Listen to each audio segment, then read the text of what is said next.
क्या आप जानते हैं, कुछ घर ऐसे होते हैं जहां मां लक्ष्मी कभी प्रवेश नहीं करती। हाँ, कुछ छोटी छोटी गलतियां ऐसी होती हैं जो लक्ष्मी जी को घर से दूर कर देती हैं, और जब वो घर छोड़ देती हैं तो वहां बसता है दुख, दर्द और दरिद्रता का साया। आज हम जानेंगे वो कौन से काम हैं जो मां लक्ष्मी को नाराज कर देते हैं, और कैसे एक स्त्री के कर्म तय करते हैं कि घर में सुख रहेगा या गरीबी। बहुत ही पुराने समय की बात है। एक छोटे से गांव में कुछ ही घर थे। चारों ओर खेत, कच्ची गलियां और मिट्टी की महक। गांव के बीचों बीच घर था सेठ रामदयाल का। रामदयाल कोई बहुत बड़ा जमींदार नहीं था, लेकिन मेहनती और ईमानदार आदमी था। गांव में सब उसे इज्जत से सेठ जी कहते थे। उसका अनाज का छोटा सा व्यापार था जो धीरे धीरे चल निकला था। सुबह सूरज निकलते ही वो काम पर निकल पड़ता, और शाम को थक कर घर लौटता तो उसकी पत्नी सुशीलाबाई उसे दरवाजे पर मुस्कान के साथ स्वागत करती। सुशीलाबाई बहुत ही शांत और संयमी स्त्री थी। चेहरे पर हमेशा सादगी झलकती थी। माथे पर छोटी सी बिंदी, साड़ी का पल्ला सिर पर। वो मानती थी कि घर की असली शोभा उसके सोने चांदी से नहीं, बल्कि सफाई और सच्चे मन से होती है। हर सुबह सूरज से पहले उठकर वो आंगन बुहारती, तुलसी पर जल चढ़ाती और फिर चूल्हे में फैला दिया जलाती। उसकी यही दिनचर्या थी, सादगी में भक्ति, भक्ति में अनुशासन। गांव की औरतें अक्सर कहती, सेठानी के घर में तो मां लक्ष्मी खुद रहती हैं। रामदयाल और सुशीलाबाई का एक ही बेटा था, अर्जुन। अभी बस 20 साल का नौजवान, लेकिन संस्कारों में पला बढ़ा। अर्जुन दिन भर पिता के काम में हाथ बंटाता और रात को मां के पास बैठकर उनकी बातें सुनता। वो मां से कहता, अम्मा, जब आप तुलसी के पास दिया जलाती हैं ना, लगता है घर में सचमुच देवी उतर आई हैं। सुशीलाबाई मुस्कुरा देती और कहती, बेटा, देवी तो हर उस घर में रहती हैं जहां सफाई और श्रद्धा होती है। बस उन्हें मानने वाला दिल चाहिए। समय बीतता गया। घर में सब ठीक चल रहा था, लेकिन किस्मत के खेल अजीब होते हैं। एक दिन सुशीलाबाई को हल्का सा बुखार आया। उन्होंने सोचा 2 दिन में उतर जाएगा, लेकिन वो बुखार दिन ब दिन बढ़ता गया। पहले थकान, फिर कमजोरी, और धीरे धीरे हालत ऐसी कि वो रसोई तक नहीं जा पाई। रामदयाल ने गांव के वैद्य को बुलाया। वैद्य जी ने नाड़ी देखी, कुछ जड़ी बूटियां दी, लेकिन असर नहीं हुआ। दिन पर दिन सुशीलाबाई की तबीयत बिगड़ती चली गई। घर का माहौल जो पहले हंसी और पूजा की ध्वनि से भरा रहता था, अब सन्नाटे से घिरने लगा। रामदयाल अक्सर रात को आंगन में बैठकर सोचता, क्यों अचानक ये सब हो गया? कहीं मेरी कमाई में कोई गलती तो नहीं, या हमने किसी का मन दुखाया हो? वो ऊपर आसमान की तरफ देखता और मन ही मन मां लक्ष्मी से कहता, मां, जो भी भूल हुई हो क्षमा करना। लेकिन जवाब में बस हवा की धीमी सरसराहट सुनाई देती। अर्जुन हर पल मां के पास रहता, उनके लिए काढ़ा बनाता, सिर दबाता, और धीरे धीरे ये समझने लगा कि घर की नींव मां ही होती है। सुशीलाबाई के बीमार पड़ते ही घर का सारा क्रम बदल गया था। जो रसोई हमेशा चमकती थी, अब वैसी नहीं रही। सफाई में ढिलाई आने लगी। पूजा भी कभी होती, कभी नहीं। धीरे धीरे वो पवित्रता जो घर की पहचान थी, जैसे फीकी पड़ गई। एक रात जब सेठ अपनी पत्नी के सिरहाने बैठा था, उसने कहा, सुशीला, मैं सोच रहा हूं अब अर्जुन की शादी कर दूं। सुशीलाबाई ने धीरे से आंखें खोली। इतनी जल्दी? अभी तो वो बच्चा है। रामदयाल ने कहा, अब वो बच्चा नहीं रहा, घर को संभालने वाला समय आ गया है, और मैं चाहता हूं कि जब तक तुम हो, नई बहू को अपने हाथों से देख लो। ये कहते कहते उसकी आवाज भारी हो गई। सुशीलाबाई ने कुछ पल सोचा, फिर बोली, अगर तुम्हें लगता है कि यही सही है तो कर दो। अगले ही दिन उसने तय कर लिया कि वो अपने बेटे के लिए एक सच्चरित्र और संस्कारी लड़की ढूंढेगा, जो घर को फिर से वैसे ही सजा दे जैसे उसकी पत्नी ने किया था। गांव में खबर फैल गई कि सेठ रामदयाल अपने बेटे अर्जुन के लिए बहू ढूंढ रहे हैं। चौपालों पर बैठे बुजुर्ग हों या कुएं पर बातें करती औरतें, सबके बीच यही बात घूम रही थी। कोई कहता, सेठ जी को बड़ी खानदान की बहू चाहिए होगी, तो कोई जवाब देता, नहीं, वो तो सादगी और संस्कारों वाले घर की लड़की ही पसंद करेंगे। धीरे धीरे यह बात पूरे इलाके में फैल गई। हर कोई जानता था कि सेठ रामदयाल अपने बेटे की गृहस्थी बसाने की तैयारी कर रहे हैं। रिश्तों की चर्चा शुरू हुई तो आसपास के गांवों से लोग सुझाव देने आने लगे। हर कोई अपने घर की बेटी की तारीफ करता। सेठ सबकी बातें सुनता, लेकिन हर बार उसके मन में एक ही बात घूमती, सौंदर्य या अमीरी से घर नहीं चलता, घर तो संस्कारों और संयम से बनता है। उसी दौरान उसका पुराना परिचित गोविंद जी मिलने आया। उसने कहा, सेठ जी, मेरे रिश्तेदार के घर एक लड़की है, नाम राधा, सीधी सादी, घर संभालने वाली और बड़ों का आदर करने वाली। मुझे लगता है वो आपके घर के लायक है। सेठ ने कहा, अच्छा, मैं जाकर देख आता हूं। अगले दिन सुबह वह अकेले ही निकल पड़ा। पहले के जमाने में पिता ही जाकर लड़की देखा करते थे। दोपहर तक सेठ उस गांव पहुंचा जहां राधा का घर था। घर सादा था, आंगन साफ और वातावरण में सादगी थी। राधा के पिता ने आदर से स्वागत किया। बातचीत के दौरान राधा पानी लेकर आई, सिर झुकाए, शांत और संस्कारी।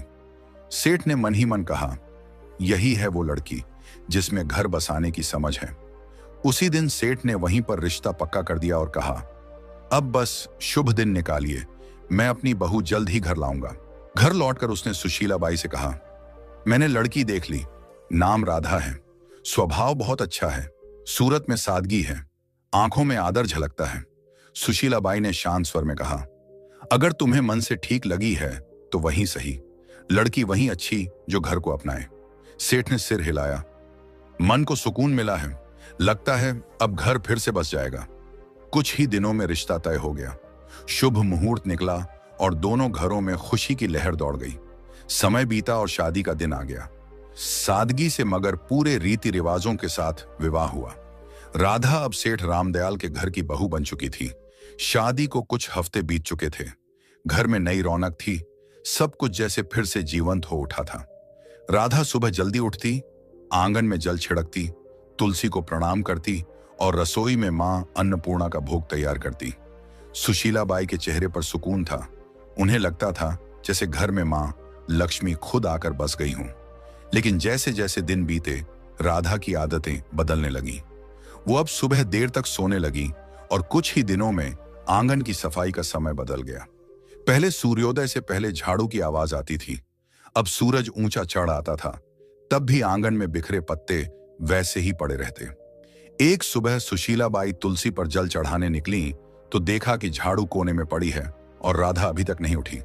वे कमरे में गईं और धीरे से बोली, बेटी, अब तो सूरज आंगन तक आ गया, उठ जा, घर की रौनक सुबह की सफाई से शुरू होती है। राधा ने उनींदी आंखें खोली और बोली, मां जी, आज बहुत नींद आ रही थी, बस थोड़ा और सोने दीजिए। सुशीला बाई ने कहा, बेटी, देर तक सोने से मन में सुस्ती आती है और जब मन सुस्त हो जाए तो लक्ष्मी जी भी घर का रास्ता भूल जाती है। सुबह की हवा और सूरज की किरणें घर की बरकत होती हैं, इन्हें यूं मत खो। राधा ने हल्की मुस्कान दी, मां जी, मैं कल से ध्यान रखूंगी। लेकिन अगले दिन वही हुआ। सूरज निकला, आंगन में सन्नाटा रहा और तुलसी की मिट्टी सूखी पड़ी थी। कुछ दिनों बाद एक और बात हुई। राधा झाड़ू लगा रही थी, तभी झाड़ू गलती से उसके पैर से लग गई। सुशीला बाई ने देखते ही आवाज लगाई, राधा बेटी, झाड़ू को पैर मत लगाना, ये मां लक्ष्मी का प्रतीक होती है। राधा ने हंसते हुए कहा, अरे मां जी, ये तो बस झाड़ू है, गलती से लग गया, अब इसमें क्या अपशकुन। सुशीला बाई ने झाड़ू उठाकर दीवार के पास रखते हुए बोला, बेटी, यही तो गलती है। जब इंसान छोटी बातों को हल्के में लेता है तब बड़ी बरकतें उससे रूठ जाती हैं। झाड़ू सिर्फ सफाई का औजार नहीं, ये लक्ष्मी जी का आशीर्वाद है जो गंदगी दूर करती है। राधा ने हल्के स्वर में कहा, मां जी, आप भी ना हर चीज को पूजा बना देती हैं। सुशीला बाई मुस्कुराई, मगर आंखों में चिंता उतर आई। धीरे धीरे राधा का ध्यान घर की सफाई और रसोई से हटने लगा। एक रात वह खाना बनाकर थक गई और झूठे बर्तन चूल्हे के पास ही छोड़कर सोने चली गई। आधी रात को जब सुशीला बाई पानी पीने उठी तो देखा कि रसोई में झूठे बर्तनों का ढेर लगा है। सुबह उन्होंने राधा से कहा, बेटी, रसोई मां अन्नपूर्णा का घर है, वहां गंदगी छोड़ना ठीक नहीं, रात की गंदगी से नकारात्मकता पनपती है। राधा ने कहा, मां जी, आप तो बस चिंता करती रहती हैं, मैं साफ कर दूंगी ना अभी। सुशीला बाई ने गहरी सांस लेकर कहा, बेटी, जो काम शाम का हो उसे सुबह तक टालना बरकत को टालना है। साफ रसोई से ही सुख का आरंभ होता है। राधा ने कुछ नहीं कहा, पर उसके चेहरे पर थकान और अनिच्छा साफ झलक रही थी। शाम का समय था, सूरज ढल चुका था और घर में दिया जलाने का वक्त था। तभी राधा ने झाड़ू उठाई और आंगन बुहारने लगी। सुशीला बाई ने तुरंत आवाज लगाई, राधा, शाम को झाड़ू नहीं लगाते बेटा। इस वक्त मां लक्ष्मी घर में प्रवेश करती हैं। राधा ने बिना रुके कहा, मां जी, जब दिन में वक्त नहीं मिलता तो शाम को ही सफाई करनी पड़ती है, इससे क्या फर्क पड़ता है? सुशीला बाई दरवाजे पर खड़ी होकर बोली, फर्क पड़ता है बेटी, शाम को झाड़ू लगाने से लक्ष्मी जी का आशीर्वाद बाहर निकल जाता है। बरकत सिर्फ कमाई से नहीं आती, आदतों से आती है। राधा ने झाड़ू एक ओर रख दी और बोली, मां जी, मैं आपकी इज्जत करती हूं, पर अब जमाना बदल गया है, लोग ये सब बातें नहीं मानते। सुशीला बाई ने शांत स्वर में कहा, बेटी, जमाना बदल सकता है लेकिन घर की नींव नहीं। जो परंपरा से जुड़ा रहे वही स्थिर रहता है। कुछ दिन बाद एक और घटना हुई। राधा ने खाना खत्म होने के बाद झूठे बर्तन चूल्हे के ऊपर रख दिए। जब सुशीला बाई ने देखा तो बोली, बेटी, चूल्हा मां अन्नपूर्णा का आसन है, वहां झूठे बर्तन नहीं रखे जाते। राधा ने बिना ऊपर देखे कहा, मां जी, मैं बस जगह की कमी से रख दिए थे, बाद में धो दूंगी। सुशीला बाई ने कहा, रसोई में पवित्रता सबसे जरूरी है। अगर चूल्हे पर गंदगी होगी तो लक्ष्मी जी की कृपा भी घट जाएगी। राधा ने मुस्कुराते हुए कहा, मां जी, हर चीज में देवी ढूंढना बंद कीजिए। खाना तो मैंने बना ही दिया ना, अब थोड़ी देर में सब साफ हो जाएगा। सुशीला बाई ने कोई जवाब नहीं दिया। उनके चेहरे पर निराशा थी, मगर मन में अब भी उम्मीद थी कि शायद एक दिन राधा इन बातों का अर्थ समझ लेगी। धीरे धीरे घर का माहौल बदलने लगा। पहले जहां सुबह पूजा की घंटी बजती थी, अब सन्नाटा रहता था। तुलसी के पास मिट्टी सूख गई थी, दीपक बुझा रहता था। सुशीला बाई अब भी हर सुबह तुलसी के सामने खड़ी होकर कहती, हे मां, इस घर पर अपनी कृपा बनाए रखना, मेरी बहू को सही समझ देना। लेकिन जैसे घर की रोशनी धीरे धीरे कम होती जा रही थी, सेठ रामदयाल अब चिंतित रहने लगा था। उसे लगता घर में कोई अदृश्य भारीपन फैल गया है। एक दिन उसने सुशीला बाई से कहा, लगता है मां लक्ष्मी रूठ गई हैं। सुशीला बाई ने चुपचाप सिर झुका लिया। उन्हें पता था यह सब राधा की लापरवाह आदतों का नतीजा है, पर वो अभी भी उसे डांटना नहीं चाहती थी। उनका विश्वास था कि प्यार से समझाने पर राधा बदल जाएगी। समय बीतता गया और घर की रौनक धीरे धीरे जैसे मिट्टी में मिलने लगी। पहले जहां सुबह तुलसी के पास दिया जलता था, अब वहां धूल जमने लगी थी। राधा अब ज्यादातर उदास या व्यस्त रहती। सफाई आधी अधूरी, पूजा कभी कभी, और घर में अब वो अपनापन नहीं था जो पहले हर कोने में झलकता था। सेठ रामदयाल ने सबसे पहले बदलाव अपने व्यापार में महसूस किया। पहले जो सौदे फायदेमंद रहते, अब घाटे में जाने लगे। गोदाम में अनाज में कीड़े लग गए, कुछ सौदे अटक गए और पुराने ग्राहक धीरे धीरे दूर होने लगे। सेठ कई रातें जागकर हिसाब किताब देखता, मगर समझ नहीं पाता कि गलती कहां हो रही है। एक शाम उसने सुशीला बाई से कहा, सुशीला, अजीब बात है, अब काम में मन नहीं लगता, जैसे बरकत कहीं गुम हो गई हो। सुशीला बाई ने धीमे स्वर में कहा, बरकत तब गुम होती है जब घर की पवित्रता कम होने लगे। मां लक्ष्मी वहां नहीं टिकती जहां गंदगी और लापरवाही घर कर जाए। सेठ ने गहरी सांस ली। तू कहना चाहती है कि... वो आगे नहीं बोला, लेकिन दोनों की नजरें एक ही दिशा में उठीं, राधा की ओर। राधा भी ये सब देखती थी, पर उसे लगता कि ये बस समय की मार है। एक दिन जब सेठ गुस्से में बोला, हर काम उल्टा क्यों हो रहा है, तो राधा ने कहा, पिताजी, ये सब अंधविश्वास है। व्यापार में उतार चढ़ाव तो होते रहते हैं। सेठ ने आंखें तरेरी। तू नहीं समझेगी बहू, जब घर की औरतें रीति भूल जाती हैं, तब घर की बरकत खुद रास्ता भूल जाती है। उस दिन के बाद से माहौल और भारी हो गया। घर में छोटी मोटी चीजें टूटने लगीं। राधा ने ध्यान देना बंद कर दिया था। झाड़ू वहीं कोने में पड़ी रहती, रसोई में बर्तन कभी साफ नहीं रहते। सुशीला बाई अब ज्यादातर चुप रहने लगी थी। वो हर शाम तुलसी के पास बैठकर मन ही मन कहती, हे मां, अब कुछ तू ही कर। एक रात तेज हवा चली और आंगन में रखा दीपक बुझ गया। उसी पल गोदाम से खबर आई, सेठ जी, आग लग गई। सेठ दौड़ा, पर बहुत देर हो चुकी थी। गोदाम का आधा अनाज जल चुका था। गांव वाले कहते, ऐसा तो पहले कभी नहीं हुआ था। रामदयाल वहीं बैठ गया, माथे पर हाथ रखकर बोला, लगता है मां लक्ष्मी ने सच में मुंह मोड़ लिया है। घर लौटते समय उसकी आंखों में आंसू थे। उस रात घर में कोई नहीं बोला। सेठ के दिल में पहली बार यह एहसास बैठ गया था, अब अगर कुछ नहीं बदला तो इस घर की खुशियां कभी वापस नहीं आएंगी। सेठ की मेहनत, नाम और इज्जत सब एक साथ डूब गए। घर का माहौल भी अब बदल चुका था। पहले जहां हर सुबह पूजा की घंटी और तुलसी की खुशबू होती थी, अब वहां सन्नाटा था। सेठ रामदयाल दिन रात चिंताओं में डूबा रहता। रात को अक्सर बरामदे में बैठकर बुदबुदाता, मां लक्ष्मी, कहां चली गई तू? एक शाम सेठ घर लौटा। चेहरा गुस्से से लाल था। वह आंगन में बैठ गया और एकदम से बोला, बस अब और नहीं सह सकता मैं ये सब। सुशीलाबाई चौंकी। क्या हुआ जी? सेठ ने जोर से कहा। क्या बताऊं, सब खत्म हो गया। मेहनत, इज्जत, कारोबार सब झलकर राख हो गया। और मैं जानता हूं ये सब किसकी वजह से हुआ है। उसकी नजर राधा पर टिक गई, जो पास ही खड़ी थी। राधा सकपका गई।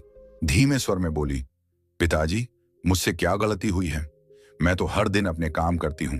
सेठ का स्वर भारी और कांपता हुआ था। काम? तूने घर का रूप बदल दिया बहू।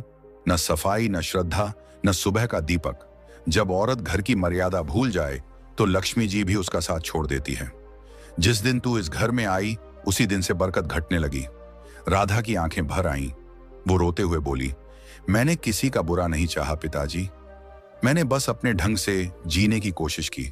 अगर पूजा में देर हो जाए या सफाई में कमी रह जाए तो क्या सारी विनाश की जड़ मैं ही हूं? सेठ गुस्से से उठा और बोला, हां, क्योंकि घर की नींव औरत के कर्मों से टिकती है। अगर वो ही ढीली हो जाए तो पूरा घर ढह जाता है। तेरे आने के बाद से न शांति बची न बरकत। अब मैं तुझे कुछ और नहीं कह सकता, बस इतना कि इस घर से जा। राधा, जा और अपने कर्मों पर खुद विचार कर। राधा स्तब्ध रह गई। उसने कांपती आवाज में कहा, मां जी, आप तो कुछ कहिए। क्या सच में मेरी ही वजह से यह सब हुआ? सुशीलाबाई की आंखों में आंसू थे, लेकिन शब्द नहीं निकले। राधा के गालों पर आंसू लुढ़क पड़े। सेठ ने कड़क स्वर में कहा, अब इस दहलीज को पार मत करना जब तक मन और घर दोनों पवित्र न हो जाएं। राधा ने बिना कुछ बोले सिर झुकाया। उसने धीरे से दहलीज पार की, वही दहलीज जहां से कुछ महीने पहले उसने पहली बार कदम रखा था। और राधा बिना कुछ कहे, बिना किसी सामान के, आंसुओं से भीगी साड़ी में उस घर से निकल गई। कदम भारी थे, लेकिन मन में एक संकल्प जल रहा था। अब वो मां लक्ष्मी से क्षमा मांगेगी, चाहे इसके लिए उसे खुद को मिटाना ही क्यों न पड़े। रात ठंडी थी, रास्ता सुनसान। गांव से बाहर निकलते ही घना जंगल शुरू हो गया। पेड़ों की छांव में चांद की किरणें भी मुश्किल से पहुंचती थीं। वह एक पुराने बरगद के नीचे बैठ गई। आंसू रुक नहीं रहे थे, मगर भीतर एक अजीब सी दृढ़ता थी। उसने हाथ जोड़कर कहा, मां, जब तक आप दर्शन नहीं देंगी, मैं ना अन्न ग्रहण करूंगी ना जल। रात बीती, दिन निकला। भूख ने शरीर तोड़ दिया, पर उसका मन और मजबूत होता गया। तीसरे दिन जब सूरज ढलने को आया तो चारों ओर अचानक हल्की रोशनी फैलने लगी। राधा ने आंखें खोली। सामने सुनहरी आभा थी और उस आभा से निकला एक दिव्य स्वर, राधा। वह कांपते हुए उठी। मां लक्ष्मी, क्या सच में आप मेरे सामने हैं? मां लक्ष्मी मुस्कुराईं। उनका चेहरा प्रकाश से भरा था। हां बेटी, मैं आई हूं। तेरा आह्वान सच्चा था। तेरी पश्चाताप ने मुझे यहां खींच लाया। पर बता, तू दुखी क्यों है? राधा जमीन पर झुक गई। आंसुओं से भरे स्वर में बोली, मां, मुझसे बहुत गलती हुई। मैंने आपकी परंपराओं को अनदेखा किया, सासू जी की बातों को पुरानी मान्यता समझा, और अब मेरे कारण सब नष्ट हो गया। कृपा कर बताइए मां, आखिर मैंने कौन कौन सी भूल की? मां लक्ष्मी का स्वर मधुर था लेकिन गंभीर। बेटी सुन, जब कोई स्त्री इन गलतियों को करती है, तब मैं स्वयं उस घर से दूर चली जाती हूं। फिर उन्होंने अपनी उजली हथेली उठाई और एक एक करके बताया। पहली गलती, उन्होंने कहा, जब कोई स्त्री झाड़ू को पैर से लगाती है तो वह मां लक्ष्मी का अपमान करती है, क्योंकि झाड़ू ही स्वच्छता और समृद्धि का प्रतीक है। दूसरी गलती, जब झूठे बर्तन चूल्हे पर रखे जाते हैं तो अन्न की देवी मां अन्नपूर्णा नाराज होती हैं। जहां अपवित्रता रहती है वहां मैं प्रवेश नहीं करती। तीसरी गलती, जब दहलीज पर बैठकर भोजन किया जाता है तो वह स्थान जो स्वागत और आशीर्वाद का होता है अशुद्ध हो जाता है। मैं दहलीज से लौट जाती हूँ। चौथी गलती, जब शाम के समय झाड़ू लगाया जाता है तो वो मेरे आगमन के समय मुझको ही घर से बाहर निकाल देता है। पांचवी गलती, जब स्त्रियां देर तक सोती हैं और सूरज के निकलने के बाद भी घर बंद रहता है तो आलस्य के कारण घर की ऊर्जा नष्ट होती है। मैं ऐसे घरों में नहीं ठहरती। छठी गलती, जब आंगन की सफाई नहीं होती तो वहां नकारात्मकता फैलती है और मैं वहीं से लौट जाती हूं जहां गंदगी देखती हूं। सातवीं गलती, जब झूठे बर्तन रात भर रसोई में पड़े रहते हैं तो वो अंधकार को बुलाते हैं और मैं ऐसे घरों से विदा ले लेती हूं। आठवीं गलती, जब किसी के सामने दरवाजे को पैर या थोक से ठोका जाता है तो वो घर की मर्यादा को चोट पहुंचाता है। मैं वहां टिक नहीं सकती जहां आदर न हो। नौवीं गलती, जब घर में झगड़ा और कटुता रहती है तो मेरा स्वरूप जो शांति है वहां टिक नहीं सकता। 10वीं गलती, और जब स्त्रियां अपनी पूजा, सफाई और संयम को हल्के में लेती हैं तो वो खुद अपने हाथों से सुख के द्वार बंद कर देती हैं। मां लक्ष्मी की आवाज धीमी हुई, याद रखो बेटी, मैं हमेशा वहीं बसती हूं जहां स्वच्छता, श्रद्धा और सच्चा मन होता है। ये रीति नहीं, जीवन का संतुलन है। राधा की आंखों से आंसू रुक नहीं रहे थे। उसने कांपते हुए कहा, मां, अब समझ गई, घर की रौनक सजावट से नहीं, आदर और पवित्रता से आती है। मां लक्ष्मी मुस्कुराई, तूने गलती मानी है, अब तेरा घर फिर उजलेगा। जा बेटी, अपने ससुराल लौट जा, तेरे लौटते ही बरकत भी लौटेगी। इतना कहकर देवी का रूप धीरे धीरे प्रकाश में विलीन हो गया। राधा वहीं झुकी रही, हाथ जोड़कर बोली, मां, मैं आपका वचन निभाऊंगी, अब इस जन्म में फिर कोई ऐसी भूल नहीं करूंगी। फिर उसने सिर उठाया, आंसुओं में मुस्कान थी और कदम गांव की ओर बढ़ा दिए। जैसे ही उसने दहलीज पार की, सुशीला बाई दौड़कर आई और आंसुओं के साथ बोली, राधा, तू लौट आई। राधा ने कहा, मां जी, मैंने सब समझ लिया है। मां लक्ष्मी घर में तभी बसती हैं जब सफाई, पूजा और श्रद्धा साथ हों। उसी दिन से घर में फिर रौनक लौट आई, व्यापार संभल गया और पूरे गांव में चर्चा होने लगी। सेठ जी के घर में मां लक्ष्मी फिर से बस गई। दोस्तों, याद रखिए, जो स्त्रियां घर में गंदगी रखती हैं, देर तक सोती हैं, रसोई में झूठे बर्तन छोड़ती हैं, शाम को झाड़ू लगाती हैं, दहलीज पर बैठती हैं या सफाई को हल्के में लेती हैं, उस घर में कभी मां लक्ष्मी प्रवेश नहीं करती। ऐसे घरों में सुख नहीं टिकता, बल्कि दरिद्रता और दुख का वास बन जाता है।